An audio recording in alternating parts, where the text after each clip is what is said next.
The mythology of the American Mafia is filled with familiar names. Paulie, Tommy, Henry. Hollywood turned them into legends. In the film Goodfellas, violence is fast, stylish, almost theatrical. Men disappear, bodies vanish, and the story moves on.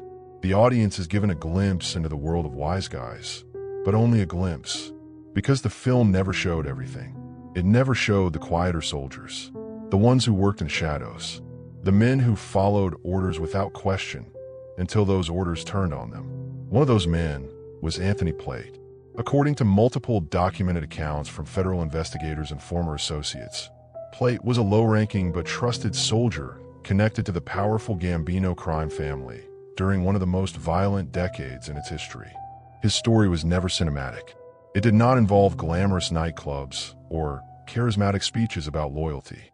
Instead, it ended in something far more typical of organized crime: a quiet disappearance, a brutal execution, and a death so cold that even hardened mob veterans later described it as unnecessary. But to understand why Anthony Plate was killed, it is necessary to go back, long before the night he vanished, to the neighborhoods where men like him were created.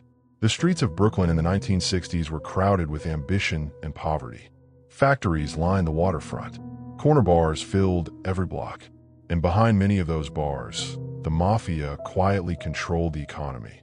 Loan sharking, labor racketeering, truck hijackings, protection rackets. For young men growing up in these neighborhoods, the criminal world was not hidden. It was visible every day. Cadillacs parked outside social clubs. Men in expensive suits who never seemed to work regular jobs. They commanded respect and fear. Anthony Plate was born into this environment. Little about his early life suggested notoriety. He was not a famous gangster son. He did not grow up surrounded by mob royalty. But like many young men in Brooklyn at the time, he learned quickly that loyalty to the right people could change a man's future. By his early 20s, Plate had begun running small errands for local wise guys connected to the Gambino organization. At first, the tasks were simple: deliver envelopes, collect debts, drive a car from one neighborhood to another. It was the lowest rung of organized crime, the proving ground for young men who hoped to move higher. And Anthony Plate proved useful.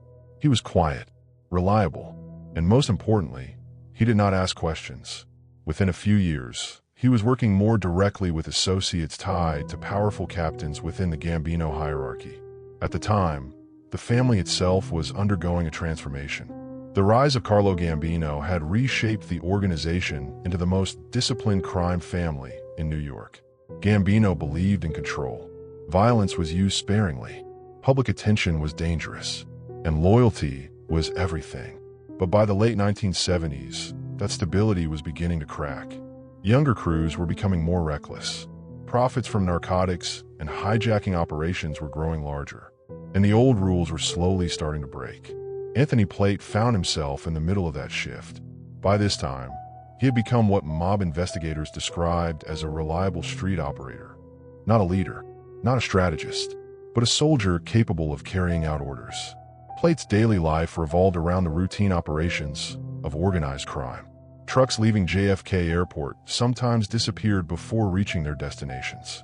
Cargo shipments from overseas occasionally lost entire pallets of electronics. Union officials who refused to cooperate suddenly faced threats. And in many of those schemes, Anthony Plate's name appeared quietly in the background. Federal intelligence reports later suggested he participated in multiple hijacking operations that moved stolen merchandise through Brooklyn warehouses before it was sold across the Northeast. It was profitable, but it was also dangerous, because hijacking crews often worked with multiple families, and trust inside the Mafia was always fragile. Investigators later discovered that Plate had connections not only with Gambino soldiers, but also with associates loosely tied to crews operating under Paul Vario, a figure whose operations would later be portrayed in Goodfellas. Those connections made money, but they also created suspicion. In organized crime, crossing family lines without permission could be fatal. And by the early 1980s, the internal politics of the Gambino family were becoming increasingly volatile. Following the death of Carlo Gambino in 1976, leadership passed to Paul Castellano. Castellano was not a street gangster. He preferred boardrooms to backrooms. business deals to hijackings. Under his leadership, certain crews, particularly the more violent street operators, began to feel marginalized. Tension grew inside the family. Arguments over profits, disputes over authority, whispers of betrayal.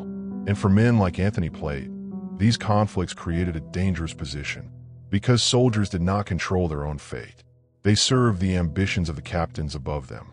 If a crew leader fell out of favor, everyone beneath him could become expendable.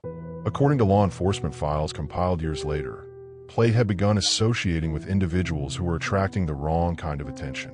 Some of those associates were involved in unauthorized drug trafficking. Others were suspected of cooperating with rival crews in hijacking operations. None of this would have mattered if the profits were flowing upward, but investigators later concluded that money was missing. Large amounts, stolen cargo that never reached the family's distribution channels, loan sharking profits that disappeared. Someone was skimming. And in the Mafia, accusations of skimming were rarely investigated carefully. They were punished quietly. Around this time, Anthony Plate began behaving differently. Friends later told investigators he seemed nervous, more cautious. He stopped visiting certain social clubs, avoided familiar bars, and on several occasions, he told close associates that things were getting complicated. No one knew exactly what he meant, but within the Gambino family, rumors had already started spreading. Some believed Plate had been talking too much. Others believed he had been keeping money that belonged to powerful people. A few suspected something even worse, that he might become a liability. Inside organized crime, the worst thing a man could become was a liability. Because once that word entered a conversation among captains, a decision usually followed. And according to testimony given years later by cooperating witnesses, Anthony Plate's name eventually reached the attention of men who had the authority to make that decision. Men who controlled life and death inside the Gambino hierarchy. For weeks, nothing happened. Plate continued moving through Brooklyn, conducting business, collecting debts, and meeting with familiar associates. But behind closed doors, discussions were taking place. Quiet meetings, late-night phone calls, arguments over whether Plate had become a risk. The Mafia had a process for these decisions. Evidence was rarely required. Only suspicion, only fear. And finally, according to investigators, a single order was given. Anthony Plate needed to be brought in for a conversation. Not a violent confrontation. Not yet. Just a meeting. A chance for him to explain himself. But the men arranging that meeting already understood something Plate did not. In the Mafia, when powerful people ask for a private conversation, the outcome is usually decided before the door closes. And on a cold evening in Brooklyn, Anthony Plate received the message. Someone wanted to see him. A quick meeting. Nothing serious. Just business. He agreed without hesitation, because refusing a meeting in the Mafia was impossible. But what Anthony Plate did not know was that the men waiting for him that night were not planning a conversation. They were preparing an execution. But Anthony Plate did not know that when he left his apartment that night. According to multiple documented accounts gathered years later by federal investigators, the meeting had been arranged carefully. It had to appear routine, the kind of quiet sit-down that happened constantly inside the Mafia world. No raised voices, no witnesses, no questions, just a few men talking business. Plate was told the meeting would take place in Brooklyn, inside a location familiar to him, a place where Gambino associates often gathered to discuss shipments, loans, and street disputes. For a soldier in the Gambino crime family, this kind of meeting was not unusual. In fact, refusing it would have been unthinkable. Inside the Mafia hierarchy, obedience was absolute. When a captain asked for a meeting, a soldier showed up, and Anthony Plate showed up. The building itself was quiet that evening. Investigators later described it as a small commercial property connected to several businesses that had long operated under Gambino influence. From the outside, nothing appeared unusual. A few cars parked nearby, lights glowing faintly through the windows. Inside, several men were already waiting. According to testimony given decades later by cooperating witnesses, the group included Gambino associates and at least one made member whose authority ensured the decision had already been approved higher up the chain of command. In the Mafia, murders of made men required permission. But Anthony Plate had not yet been formally inducted. That meant fewer rules applied. His life could be taken quickly if the right people agreed. And that night, they had. When Plate arrived, the atmosphere was calm. There were no drawn weapons, no immediate threats, just familiar faces and quiet greetings. Witness accounts later suggested the conversation began exactly as intended, with routine business talk. Questions about shipments, questions about money, questions about associates. But beneath the surface, the tone was different. More direct, more controlled. The men leading the conversation wanted answers. And according to investigators who later reconstructed the meeting, the topic quickly turned to the problem that had been haunting Plate for weeks. Missing money, cargo shipments that had vanished before reaching their buyers, profits that never reached the family. Plate reportedly tried to explain. He insisted he had done nothing wrong. He blamed misunderstandings, other associates, bad accounting. But the men in the room were not interested in explanations. Because according to multiple documented accounts, the decision had already been finalized days earlier. This meeting was not an investigation. It was a formality. At some point during the conversation, the atmosphere changed. The questioning stopped. The room grew quiet. And one of the men reportedly delivered the words that mob investigators would later describe as the moment Anthony Plate understood his fate. You become a problem. In the mafia world, that sentence carried a specific meaning. It meant the organization no longer trusted you. And when trust disappeared, survival usually followed. According to testimony later provided to federal prosecutors, Plate attempted to defend himself again. He insisted he had been loyal. He reminded them of the work he had done, the debts he had collected, the jobs he had carried out. But loyalty in organized crime was conditional. Once doubt entered the conversation, past service rarely mattered. And inside that room, the men had already reached their conclusion. Anthony Plate could not be trusted. And worse, he might talk. The possibility of talking, of cooperating with law enforcement, was the greatest fear inside the mafia. Even the suspicion of it could become a death sentence. But the truth was far darker. According to investigators who studied the case years later, there was no solid evidence that Plate had ever spoken to authorities. No recorded interviews, no informant files, no surveillance linking him to federal agents. The accusations against him were built almost entirely on suspicion. And suspicion alone was enough. What happened next unfolded quickly. One witness later described a signal, subtle, almost invisible. A nod, a glance between two men. Moments later, the violence began. Anthony Plate never had time to react. The first blow came from behind. According to later testimony, a heavy object struck the back of his head, knocking him forward onto the floor.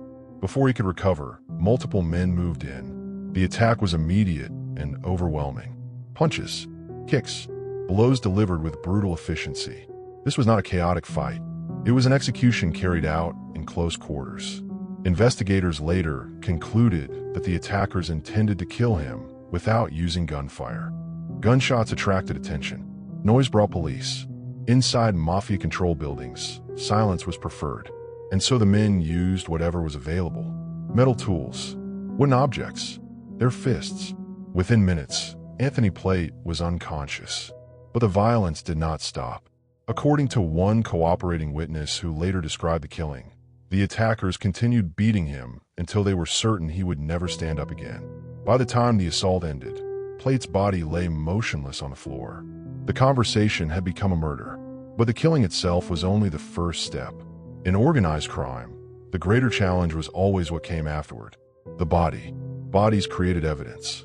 Evidence created investigations. And investigations could expose entire criminal networks. So the men in that room moved quickly.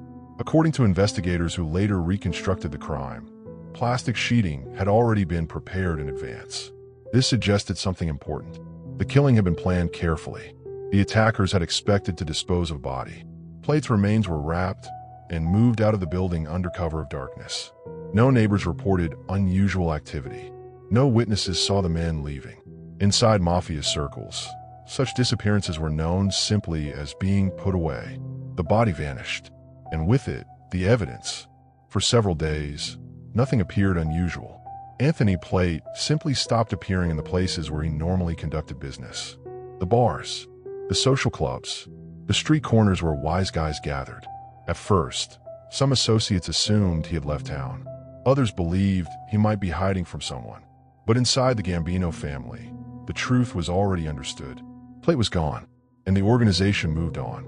This was one of the Mafia's most chilling characteristics. Murders rarely disrupted business. Debts still needed collecting. Shipments still needed moving. Within days, other soldiers quietly absorbed the operations Plate had once handled. It was as if he had never existed. But outside the Mafia, investigators had begun noticing something. Anthony Plate had vanished completely. No bank activity, no phone calls, no contact with family. Disappearances like this often attracted the attention of federal agents monitoring organized crime. And when law enforcement began examining Plate's connections, they discovered something troubling. In the months before his disappearance, he had been seen regularly with individuals already under federal investigation. Hijacking crews, loan sharking operators, associates tied to powerful captains, the kind of men whose activities often ended in violence. Investigators started asking questions. Where had Plate gone? Who had seen him last? And most importantly, who had reason to want him dead? But inside the Gambino world, no one talked. Omerta, the Mafia code of silence, held firm. For years, Anthony Plate remained just another missing man. No body, no murder case, no arrests, just rumors whispered quietly among street criminals. Rumors that suggested Plate had made a fatal mistake. Then, years later, something changed. The Mafia itself began to fracture. Federal investigations were growing more aggressive. Wiretaps, undercover agents, and most dangerously of all, informants. Men who had once sworn lifelong loyalty were now cooperating with prosecutors in exchange for reduced sentences. And as those witnesses began describing decades of Mafia violence, old murders slowly resurfaced.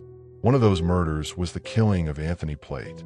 According to testimony later given by former associates, the execution had not been authorized by the entire Gambino leadership.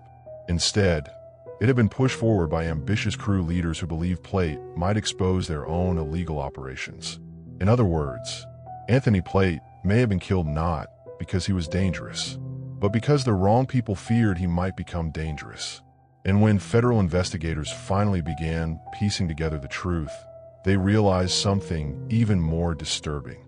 The men responsible for Plate's death were still active, still powerful, still operating inside the Mafia hierarchy, which meant the investigation into his murder was about to trigger something the Gambino family feared more than anything else: exposure. Because the witnesses now speaking to prosecutors were not just revealing a murder, they were about to expose the men who ordered it. And the names they were preparing to give would ignite one of the most dangerous internal crises the Gambino crime family had faced in years. And the names they were preparing to give would ignite one of the most dangerous internal crises the Gambino crime family had faced in years. For decades, the Mafia had relied on a simple truth. If no one talked, nothing could be proven. Murders disappeared. Witnesses vanished. Files gathered dust in federal archives. Anthony Plate had been one of those forgotten cases, a name buried inside missing persons reports and scattered intelligence notes compiled by investigators who suspected the truth but could never prove it. But by the late 1980s and early 1990s, that silence was beginning to crack. The federal government had launched an aggressive campaign against organized crime. The strategy was simple: dismantle the Mafia from the inside. Instead of chasing street soldiers, prosecutors focused on the leadership. They built sweeping racketeering cases using the powerful Racketeer Influenced and Corrupt Organizations Act, commonly known as RICO. Under RICO, a single cooperating witness could expose entire criminal networks. And suddenly, witnesses were appearing. Men who had once sworn lifelong loyalty to the Mafia were now sitting across from federal prosecutors, describing decades of crimes in meticulous detail. Among them were former soldiers and associates connected to Gambino crews that had operated throughout Brooklyn during the period when Anthony Plate disappeared. These men were no longer protecting anyone. And slowly, investigators began hearing the same story repeated in different interviews. Anthony Plate had not simply vanished. He had been executed. According to multiple cooperating witnesses, the killing had been discussed quietly inside several Gambino social clubs after it happened. The message was clear: Plate had become unreliable. He was suspected of skimming money from hijacking operations. More dangerously, he had started attracting attention from law enforcement. Whether those suspicions were true hardly mattered. In the mafia world, perception often replaced evidence. Once influential captains believed someone had become a risk, the decision to eliminate them was often made quickly. Investigators later discovered that Plate's murder had been approved informally through internal channels. A quiet understanding among crew leaders that removing him would solve several problems at once. It would eliminate suspicion. It would silence a man who knew too much. And it would send a message to others who might consider keeping money for themselves. The mafia thrived on examples, and Anthony Plate had become one. But the truth was far darker, because as federal agents began comparing witness statements, they discovered something troubling. Plate had not been the only victim during that period. Throughout the late 1970s and early 1980s, numerous low-level soldiers and associates connected to Gambino operations had disappeared under similar circumstances. Each disappearance followed the same pattern: a quiet meeting, a sudden absence, and silence afterward. No police reports from witnesses, no bodies recovered, just rumors circulating inside the criminal underworld. For investigators building racketeering cases, these disappearances formed a pattern that suggested systematic violence within the organization itself. And Anthony Plate's murder was one of the clearest examples. By the early 1990s, federal prosecutors had gathered enough testimony to begin reconstructing the events of that night in Brooklyn. Witnesses described the building, the men present, the accusations made against Plate, and finally, the brutal beating that ended his life. But even with multiple cooperating witnesses, the case faced a familiar obstacle. There is still no body. Without physical evidence, proving a decades-old murder in court remained extremely difficult. Defense attorneys could argue that witnesses were lying in exchange for reduced prison sentences. They could challenge memories, question timelines, suggest that Plate had simply fled the city. This problem had protected the mafia for generations. Bodies were hidden precisely because they prevented prosecutions. And in Anthony Plate's case, investigators believe his remains had likely been disposed of in a way that ensured they would never be found. Some witnesses suggested burial in remote areas outside the city. Others believed the body had been destroyed completely. No definitive answer ever emerged. The only certainty was that Plate had not survived that night. While investigators worked to build cases, the mafia itself was facing an even greater crisis. Federal pressure was intensifying. Wiretaps were capturing conversations inside social clubs. Undercover agents were infiltrating businesses controlled by organized crime. And, perhaps most dangerously of all, former insiders were describing the internal workings of the families. These revelations reached the highest levels of the Gambino crime family. They exposed power struggles, unauthorized criminal ventures, and a growing divide between traditional leadership and younger, more reckless crews. At the center of that turmoil was one of the most notorious figures in mafia history, John Gotti. Gotti had seized control of the Gambino family after orchestrating the assassination of Paul Castellano in 1985, a brazen killing that shocked even hardened mob veterans. Unlike his predecessors, Gotti embraced publicity. He dressed sharply, spoke openly in public, and quickly became known as the Teflon Don after surviving multiple prosecutions. But behind the public image, the organization itself was becoming unstable. Internal discipline was weakening. Street crews were operating with increasing independence. Violence became more common, and within that chaos, older crimes, including the killing of Anthony Plate, began resurfacing during federal investigations. For prosecutors, these cases served a larger purpose. They demonstrated how the mafia operated, how internal suspicion could lead to murder, how the code of silence protected killers for years. Anthony Plate's death became one more example of the system prosecutors were trying to dismantle. Even if the specific killers could never be convicted, the story helped expose the machinery of organized crime itself. The meetings, the accusations, the quiet executions carried out behind closed doors. Investigators later concluded that Plate's murder had likely been motivated less by proof of wrongdoing and more by fear. Fear that he might talk. Fear that he might expose illegal operations. Fear that someone else might accuse him first. In organized crime, Fear often moved faster than facts, and when powerful men felt threatened, violence followed quickly. Anthony Plate had simply been in the wrong position when that fear began spreading. As the years passed, the mafia world that had produced Anthony Plate slowly began to fade. Major prosecutions dismantled entire crews. Long prison sentences removed experienced leaders from streets, and younger criminals no longer viewed the mafia with the same loyalty as earlier generations. By the early 2000s, many of the men connected to Plate's era were either dead, imprisoned, or cooperating with authorities. The social clubs where they once gathered had closed. The hijacking operations had largely disappeared, and the old code of absolute silence had weakened. Yet even with all those changes, some things remained unresolved. Anthony Plate's body was never found. His family never received a full explanation of what happened, and no courtroom ever delivered a final verdict for his murder. Instead, the truth emerged slowly through testimony, investigative files, and the fragmented memories of former gangsters who had once participated in the world that destroyed him. The mythology of the mafia often focuses on power, luxury, control. Films like Goodfellas captured part of that world, the excitement, the money, the brotherhood. But the film never showed the quieter endings. The soldiers who vanished without headlines. The men who served loyally for years before being eliminated by their own organization. Anthony Plate was one of those men. He was not famous. He did not lead a powerful crew. He did not appear in newspapers until long after his disappearance. But his story reveals the darker truth about organized crime. Inside the mafia, loyalty was temporary, trust was fragile, and the line between soldier and victim could disappear overnight. On that cold Brooklyn evening, Anthony Plate believed he was attending a meeting, a conversation, an opportunity to defend himself. Instead, he walked into a room where the decision had already been made, a room where the code of silence ensured no one would ever speak about what happened.